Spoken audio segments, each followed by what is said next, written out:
ഒരു പ്രശ്നം ഒരു പ്രാവശ്യം പരിഹരിച്ചു കഴിഞ്ഞാൽ ആ പ്രശ്നം എന്തായിരുന്നു ആ പ്രശ്നം എന്നും ആ പ്രശ്നം എങ്ങനെ പരിഹരിച്ചു എന്നും ആ പ്രശ്നത്തിന് ഇനി വരാതിരിക്കാനുള്ള സൊല്യൂഷൻ ഇന്നൊക്കെയാണ് എന്ന് ഇയാൾ മനസ്സിലാക്കി. ഈ മനസ്സിലാക്കിയത് ഇയാൾ എഴുതി വെച്ച് കഴിഞ്ഞാൽ റിപ്പീറ്റ് ചെയ്യേണ്ട ആവശ്യമില്ല.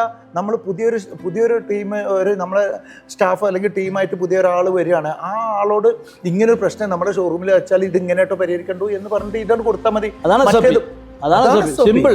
നമ്മൾ എന്ത് ചെയ്യണം, എങ്ങനെ ചെയ്യണം, കസ്റ്റമറോട് എങ്ങനെ പെരുമാറണം, കസ്റ്റമർക്ക് എന്തൊക്കെ കൊടുക്കണം, കസ്റ്റമർ വന്ന് എന്ത് ചോദിച്ചു കഴിഞ്ഞിട്ടുണ്ടെങ്കിൽ എന്ത് പറയണം, എല്ലാതും നമുക്കറിയണം. അതായത് നമ്മുടെ മുഴുവൻ വിവരങ്ങളും നമ്മൾ റൈറ്റിംഗ് എഴുതി ഞാൻ വീണ്ടും പറയണ കൃത്യമായിട്ട് എഴുതി വെക്കുക.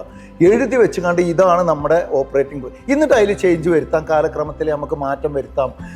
കൂടുതലൊന്നും മാറ്റം വരുത്തേണ്ടി വരില്ല, പിന്നെ ചെറിയ മാറ്റങ്ങൾ വരുത്തുക, എന്നിട്ട് അത് പുതിയത് ആൾക്കാർക്ക്. അപ്പോൾ ഒരു ടീമിനെ പുതിയതായിട്ട് നമ്മൾ കമ്പനിയിൽ എടുക്കും.